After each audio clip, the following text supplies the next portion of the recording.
Okay, so Nick, thank you for the opportunity to share a few thoughts and to talk with your parents.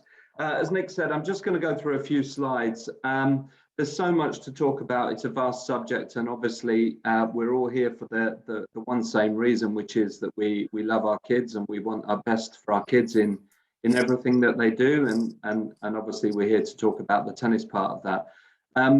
So I'm just going to present first of all a few thoughts on something which occurred to me quite a few years ago. I'm sure a lot of you are familiar with a very well-known book by a guy called John Gray called Men Are From Mars and Women Are From Venus, and it's a practical guide for improving communication and getting you what you want from your relationship.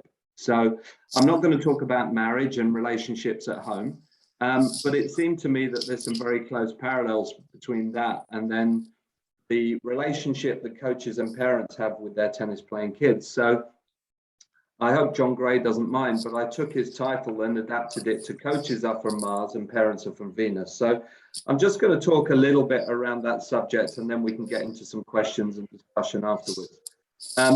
You'll all be familiar with Judy Murray, and she's been doing a lot of work, not just with young tennis players, but also with parents as well. And I quite like this quote, and I think it's quite appropriate today, that we're all here to be a team. So the team is the coach, the parents, and the player, the child. And obviously the child is at the heart of that relationship, and therefore we, the three of us, the coach, the player, and the parent, need to work as a team.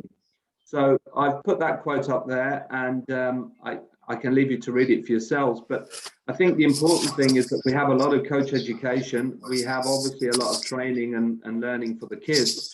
And I think parents also have to learn what it means to be a tennis parent too. So as Judy said there, listening, looking, learning, encouraging, sharing are all part of the learning process for us as parents as well.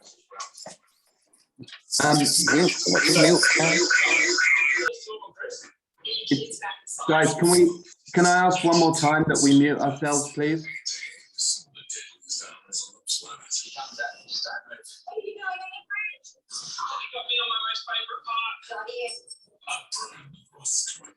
Guys, somebody's got the TV in the background. It's really important that you put your mics on mute. Mark, are you able to mute all? Is there any way you can do that? Yeah, I may be able to do that. Let me just see what I can do. It's hard to know exactly where it's coming from. Yeah, okay. It seems to be okay at the moment, so we'll crack on. So this is a very abstract picture of a typical relationship in a typical club. So just to explain, these two interlinking circles here are the coach and the player. So they have a close relationship, they work together, and the relationship between coach and player is typically quite strong. And then you have the parent over here who is physically disconnected from that relationship a lot of the time. And in fact, sometimes it's disconnected to the extent that the parent actually isn't allowed on the court. And quite often there is even a physical barrier between the child's tennis lesson and the parent. And it seems quite appropriate, quite ironic to me that the coaches are interested in the parents when they want the parents to take them to the next town for a tournament. And it seems that the coaches are often quite interested in the parents when it's time for the parents to pay up for the lessons. But the rest of the time, they see the parents as a threat. And to me, I think that's a real shame. And I think that there's a lot of coach education to happen in that respect.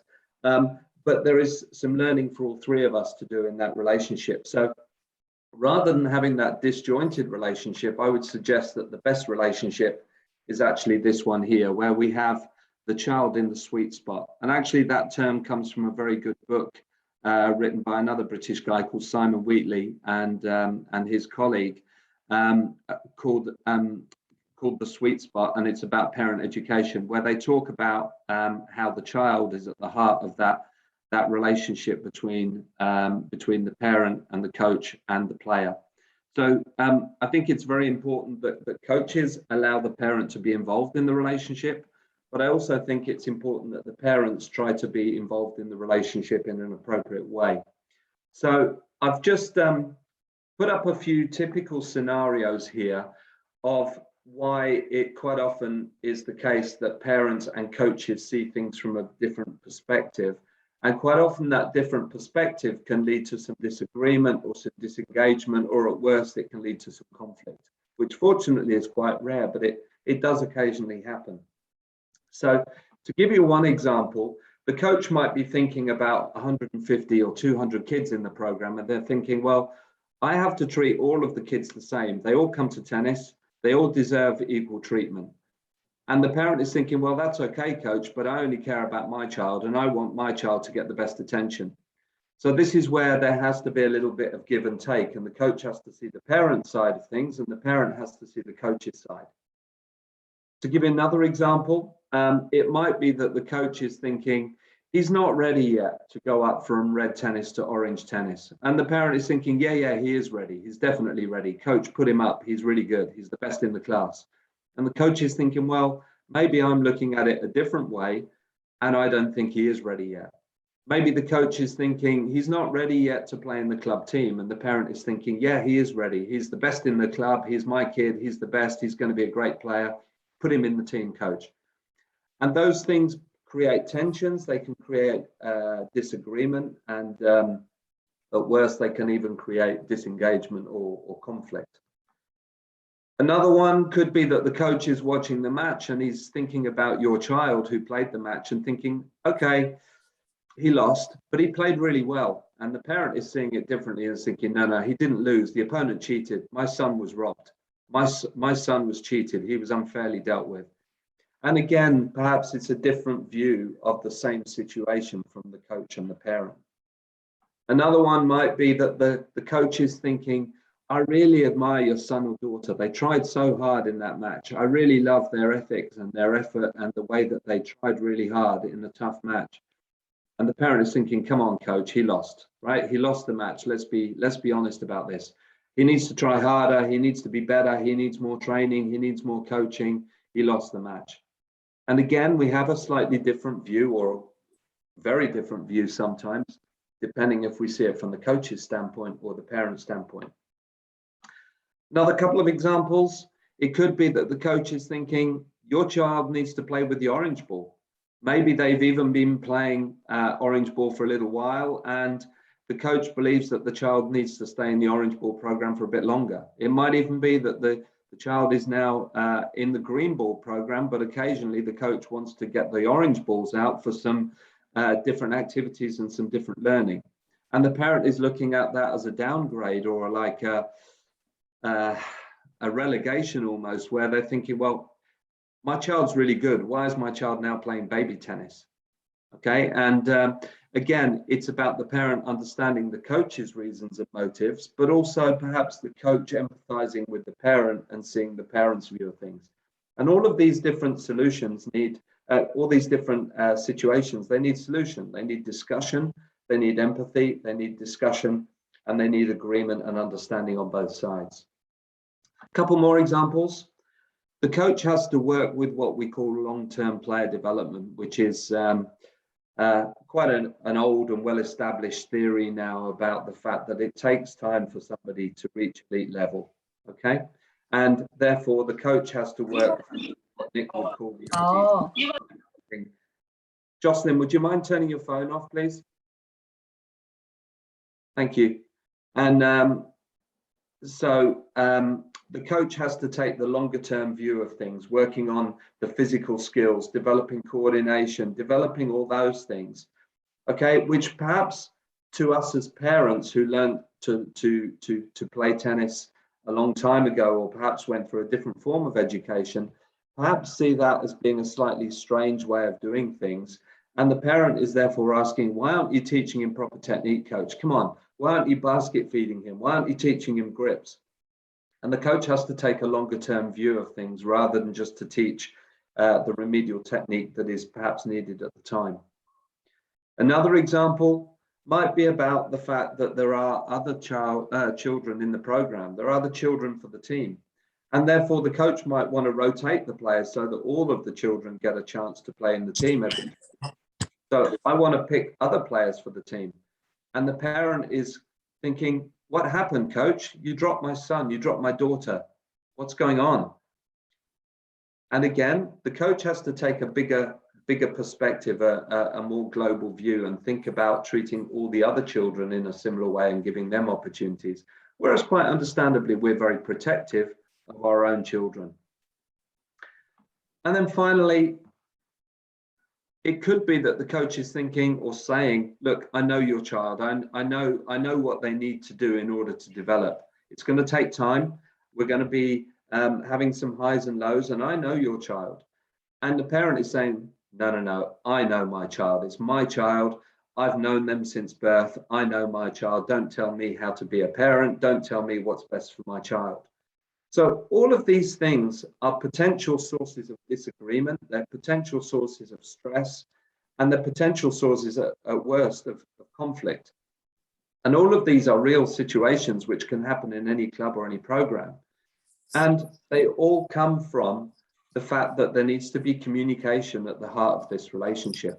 But remember, this is not about questioning your child. This is about the fact that we both agree that your child is an amazing child, and we both want to give your child the best opportunities. But it's got to be done in a particular way, and this is where perhaps the coach and the parent see things slightly differently. So how do we develop that understanding? Well, first of all, if the parents don't know or don't understand, whose fault is that? And I would suggest that it's the coach's fault. Okay, it's up to us as coaches to engage with and communicate with our parents. They're our customers. You are our customers. And without you, we have no kids. And without you, we have no program. And without you, we have no income. So it's really important that we engage with our customers. And I can't think of a single successful business that can really thrive without engaging with its customers. And tennis coaching is just the same. So it's up to us as coaches to engage with you. But on the other hand, it's also up to you to listen and to respect our point of view and to respect our expertise. And that's where we have to meet in the middle on these things and to have some openness. So it could be, and these are real quotes that I've heard from people, from parents. For example, I had a dad who said to me, well, you know, Mark, if he'd played on the bigger court, he would have won. And I was thinking, well, I don't think it's quite as simple as that, Dad. And perhaps you don't really understand what's going on here. And then I think, well, maybe why doesn't he understand? Because I haven't told him. Maybe it's up to me to explain to the parents what the process is and what's going on here. Another example that I've had said to me, and I'm sure Nick's had these said to him as well. Why is my child playing silly games instead of learning tennis? Well, again, fair question if we don't understand the long-term athlete development and the need to develop an athletic base in our players. That's going to help them to become tennis players in the longer term. And so coaches have to take that longer term view, which is why you might see some things that are slightly unorthodox and slightly different to your perception of what tennis is about. And it's up to us as coaches to explain that to you. And it's up to parents to listen and to see the coach's side and buy into that process in the best interest of the child. So why do we see things differently? Well, first of all, we are in a world now where it's easier than ever to become an expert. And there is no parent that I know of who hasn't looked at some tennis videos on YouTube to find some little drills or anything like that. And this is where, again, it's important that we trust the coach and we have open dialogue, and that the parent is working with the coach and the coach is working with the parent, and we don't have different agendas, because otherwise you end up with a kid in the middle who's very confused. It's the parent's role to bring up the child. It's not the coach's role. So that means that we want to make sure that when the child is with the coach, then it's the coach's responsibility. And when the child is away from the lesson and in the home, then it's the parent's responsibility. And this is where hopefully both have some role. Obviously, it's the biggest role for the parents, but it's also an important role for the coach to help that child to learn and to grow up to be a responsible child, a responsible person, and to love tennis for the rest of their life. Sports, coaching, learning has moved on. If you remember back to the way that things were at school, when we were at school, when you and I were at school, it's very, very different. And learning has moved on, language has moved on, children learn and behave in a different way. I read something the other day that since 2000, attention span in children on average has gone from 20 seconds to 8 seconds. Okay, that gives you an example of the world we're now in, where we have a lot of things on screen and an awful lot of distraction. So the world has changed, and I think we have to change as coaches, and I think parents have to change a little bit in understanding that the typical format of education that perhaps we had and the way that we did sports when we were younger doesn't work and doesn't exist anymore. We also have to remember that school and the tennis program are very different. And if you look at the way that tennis school happens and the way that elementary school, for example, or primary school happens, they should be different. We don't want kids thinking that going to the tennis program feels like going to school.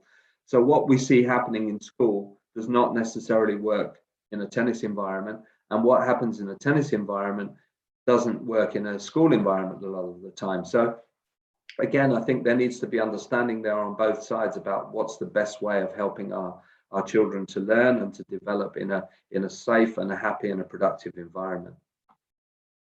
And finally, there are different standards. So the work standards that you might have, or the family standards that you might be quite relaxed with the way that your children are at home, and the coach might be quite strict. Or the coach might be quite relaxed, and the parent and the family and the work environment might be quite strict. And therefore, there might be different standards between the family and the mum and dad and the coach. And that can also cause tension. I can remember an example from quite recently where the coach was getting frustrated with the family, with the mum, because the child was eating junk in the car on the way to the tennis lesson. And the mum was saying, well, that's quite normal. That's the stuff he eats every day. And the coach was saying, well, I don't agree with that. I'm trying to teach him about good nutrition and hydration and how to look after his body to be an athlete. And you could see that there was a source of tension there, because the mum was thinking, are you telling me how to bring up my child? And these are where these frictions can exist, and quite often different views of the world or different standards can be a source of tension. So again, all of these are examples where we come from a different angle, but we both care passionately about your child and the progress that your child is making. And they can be a source of tension. And therefore, I think that they have to be an area where there has to be discussion, there has to be openness, there has to be sometimes the agreement to disagree. But there also has to be togetherness where we both recognize that we're there to help your child to be the best that they can be. So I'm going to hand back over to Nick now. I'm going to stop the sharing. And Nick, I'll pass over to you if that's okay. And we can open it up if there's any discussion or any, if there are any questions from anybody. So I'm going to stop the share. Okay. Thanks a lot, Mark. That was great. I've got some questions, but before I throw some questions out, I would rather give the parents first and the other coaches in the room to ask Mark some questions about their experiences, or if they want to share some of their experiences, or they have some questions that around tennis parenting, or if it's any of the coaches about how to communicate better with the parents. So any questions out there, please just unmute yourself and go ahead and ask Mark.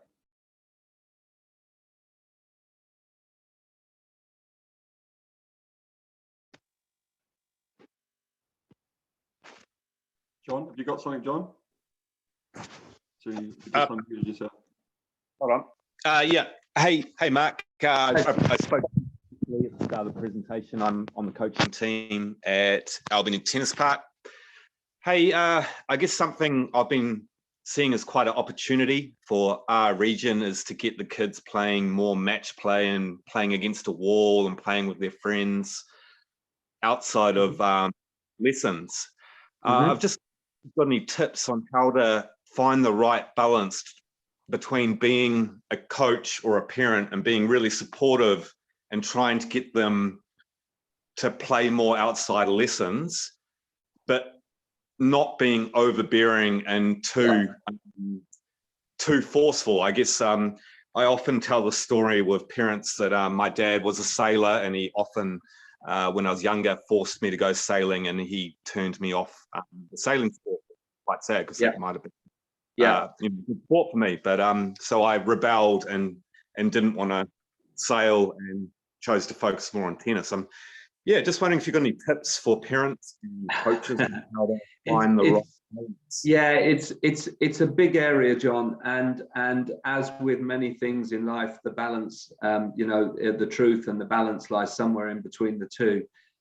It's quite interesting. I remember, this is years ago, being asked to proofread a book that the ITF were producing, and there was a whole big section there about player burnout. And my first reaction was, my kids don't play nearly enough tennis to burn out. So actually, I think rather than burning out, I think the bigger discussion is how do we get our kids to play more, not less. Okay. Now, I'm sure there is the very top, the top echelons, the cream at the very top, who are playing way too many matches and training too much. But for the majority, actually, a lot of the parent education we're going through at the moment is, do you realize that actually you would get more out of the tennis lessons if your child played twice rather than once, or if they played 3 times rather than twice? Do you realize that actually your child might benefit from not just having coaching, but playing a match? Or maybe that actually in their typical week that they could have a bit of everything. So they have one lesson, they play one match, and then they have one practice session where they go and play with a friend or they go and play against a wall. So I think the first thing, John, is that every situation is individualized, because some children play more, some children play less. There's also the thing about quality rather than quantity. So we could waste 3 hours of our time doing very little, and actually we could have 15 minutes of very, very high quality, high octane, really good quality practice. So I think there's a lot of elements to that answer. I think the simple answer is that it's a discussion between you as the coach and the parent, and it comes down to whether there are opportunities for the child to play more. Can the parents afford for the child to play more? Does the child want to play more? Does the coach believe that playing more matches would be more beneficial, or playing fewer matches and having more practice or more training? I think that's where the conversation becomes a very individualized one. And it's another example of where I think the parent and the coach ought to have a good open conversation in the best interest of the child.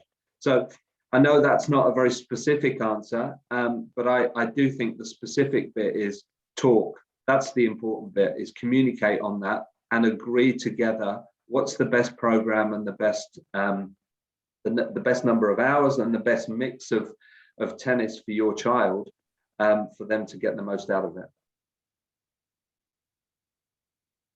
Thanks, Mike. Cool. Thank you for answering that. Awesome. Thanks, Mark. Thanks, No problem.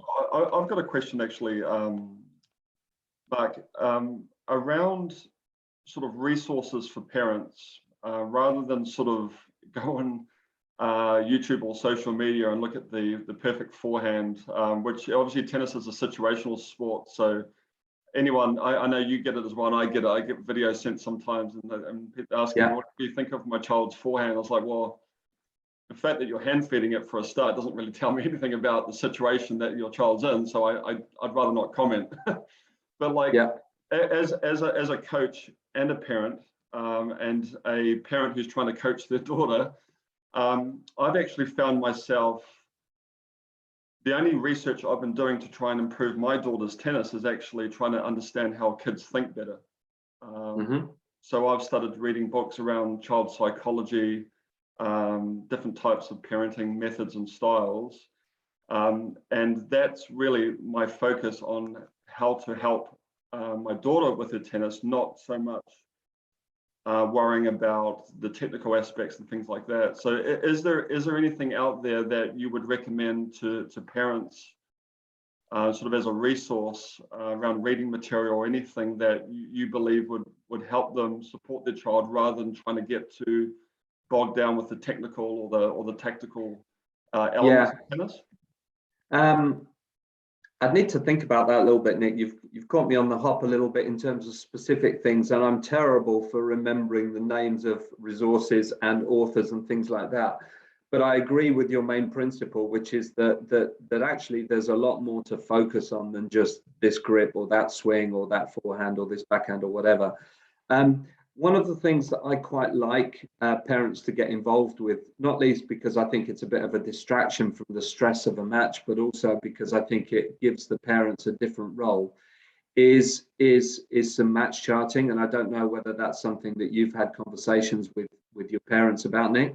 but also not just to chart matches in terms of where did the ball go, or was it in or was it out, but to chart things like body language and to have a look at your child's behavior. And because the one thing about parents we have to remember is they know their children inside out, and they will read the signs in the little body language, the facial expressions, the way that they hold themselves. And therefore it could be that they look at charting things like the child's behavior, the child's effort, and then that could translate into the lesson as well. And it could be that you have some way for the parents to log or to chart how the children's effort fluctuates through the lesson, and maybe that becomes a conversation point, or how the child's engagement or concentration seems to fluctuate, and most do, because children are in and out and up and down all the time. And it could be that you chart those things in matches too. So, I mean, there is so much science and education around children and child behavior and child development and all of that type of stuff, child psychology, how children learn. And I think that's all very important. I think you can push that stuff too far and become a little bit over analytical and over obsessive, and just forget that actually the reason that children are playing is because they're not a scientific experiment, but they're just playing a game that they love, right? But I think there's a lot to be learned about the way that children engage and how they put effort into something, perhaps by watching not the ball going backwards and forwards in the match, but actually watching your children and the way that they are in the match between points, during the points. So perhaps there's some stuff around that needs to be explored as well. That's certainly an area I find quite interesting. Do I have any resources on that? No, but it is something that I've talked about quite a bit with coaches recently, and I think it's the sort of thing where I think there could be some interesting activities, very simple activities for parents. I don't know if that answers the question, but it does. But yeah, that's kind of where I was going. Like, how could it's on the same line. It's more like, how can parents help without trying to get bogged down with the technical stuff? And if there's anything around that, that's perfect.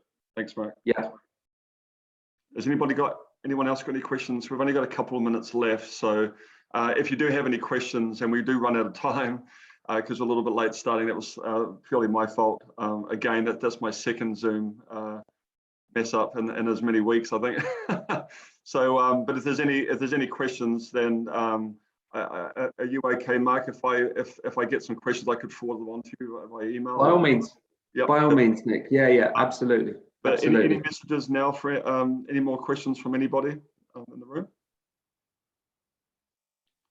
This is recorded as well, so you'll be able to watch it back as well and go through the slides again, or you may have some questions after you watch it the second time. That's quite often the case with the way I learn as well. I might watch something 3 or 4 times and finally have a question, and I don't initially have one at the beginning. So there's that option as well. So just one more, any more questions before we sort of sign out? Anybody? No? Okay. Thanks again, Mark. Really appreciate your time. I know it's really early in England now. What is it, 8 o'clock in the morning, and you're up at 7? That's no problem. Probably earlier. You're very welcome, Nick, and thank you to all the parents. You know, if you don't mind me saying so, on Nick's behalf and on behalf of the program, because I'm sure that you're doing far more good than bad, and you know, we're all indebted to the parents of the children who come to tennis, and so thank you for you know what you do for the game and what you do for your children. It's very important, and it's much appreciated. Okay, thanks, Mark. Thanks, everyone, and yeah, take care, and we'll see you all soon. Thank you very much, both of you. See you guys. Thanks, everybody. Thanks, Mark.